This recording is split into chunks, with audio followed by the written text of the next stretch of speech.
796 есебіміз қол дорбашаға 4,7 килограммнан артық зат салуға болмайды. Оған массасы 0,175 килограмм кәмпит, 2,5 килограмм алма және 1,8 килограмм шұжықты салуға бола ма дейді. Яғни осының қосындысын алайық. Егер көп болып кетсе, мынаған ішіне сыймай қалады, иә.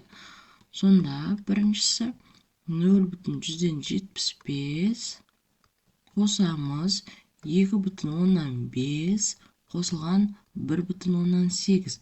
Бұның нәтижесі 5,5 болады.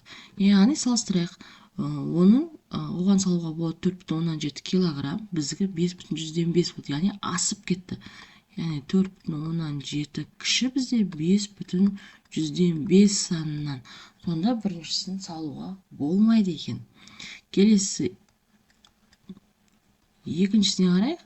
0,167 килограмм мармелад қосамыз 2,13 килограмм алмұрт қосамыз 1,15 килограмм шұжық. Үшеуінің қосындысы 4,3 тең болады. Яғни 4,7 санынан кіші болды. Бұл бізде сияды екен, сондықтан да оны салуға болады екен.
Келесі 798 есебіміз түлкінің жылдамдығы қоянның жылдамдығынан 6,7 метр секундқа кем.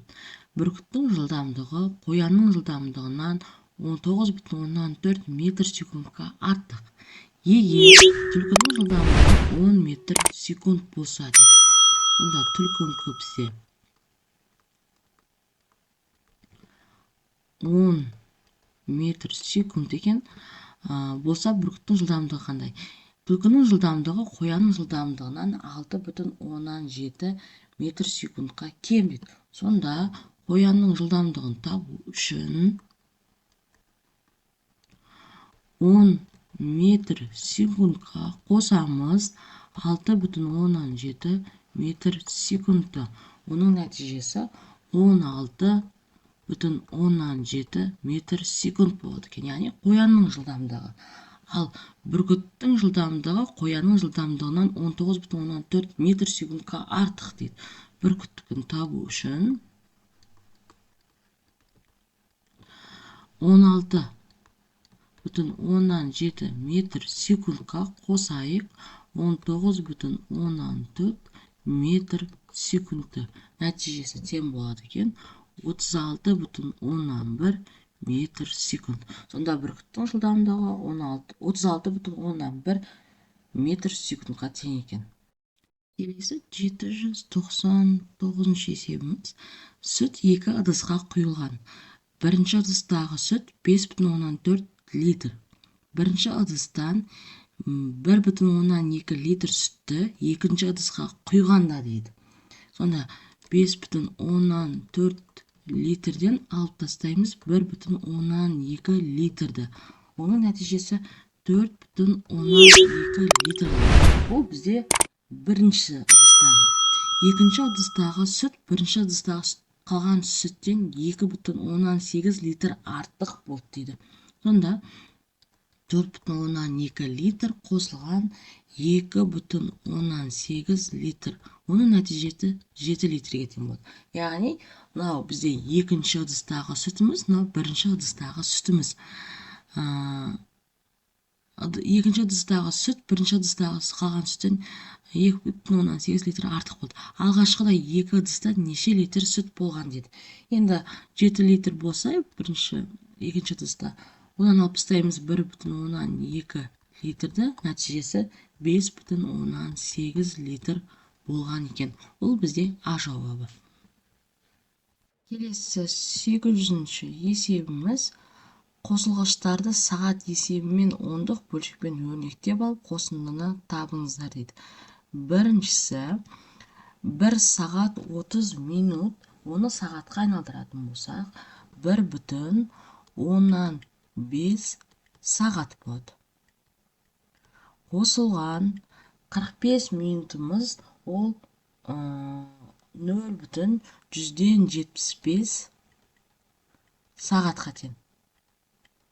Қосылған 3 сағат 12 минут деп отқанымыз 3,2 сағатқа тең. Қосылған 15 минутымыз ол бізде 0,125 сағатқа тең. Енді осының қосындысын табайық. Қосатын болсақ бізде бірге тең болады. 4,17 сағат. 4,17 сағат қосылған 1 тең болады. Ол бізде 5,17 сағатқа. Келесі екіншісін шығарайық. 2 сағат 15 минут дегеніміз ол 2,125 сағатқа тең. Қосылған 30 минут ол 0,5 сағат. Қосу 1 сағат 45 минут дегеніміз 1,175 сағатқа тең. Қосылған 12 минутымыз 0,12 сағатқа тең.